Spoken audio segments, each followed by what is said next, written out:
Well, the site is just outside of Arrowtown, and we are at the crest of a little hill. So we've positioned the house in a way that we're basically getting the views from this platform we're in here all around the landscape. This project was very special to us, given that it used to belong to part of my grandfather's farm. So not only are we having the opportunity to design a beautiful house, but also to ensure that installing a legacy for the future.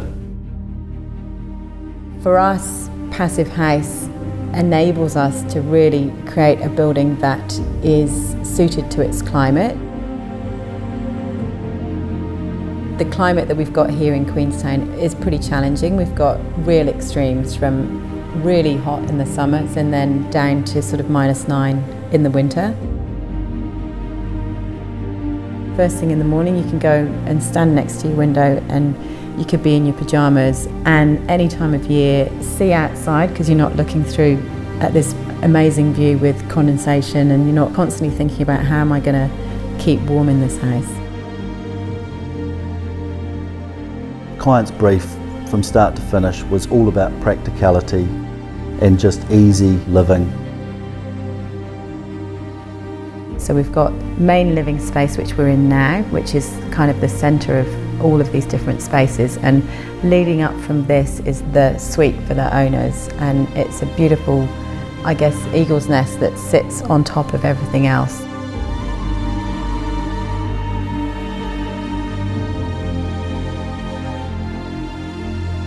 We have a large range of beautifully rich architectural finishes in this house. We look to the landscape to bring out those materials and have used largely natural stone and the locally sourced schist stone, Corten steel and concrete and interior timbers.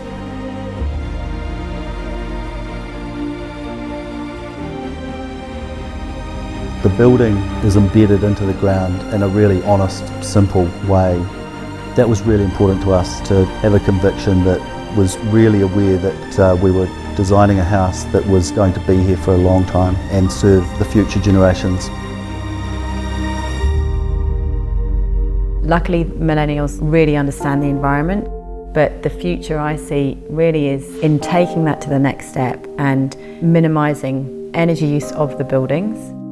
Health of the occupants is of the utmost importance to us, as well obviously as the uplift and the beautiful environment that we create. But we need to, I think, be more responsible about what we are leaving behind.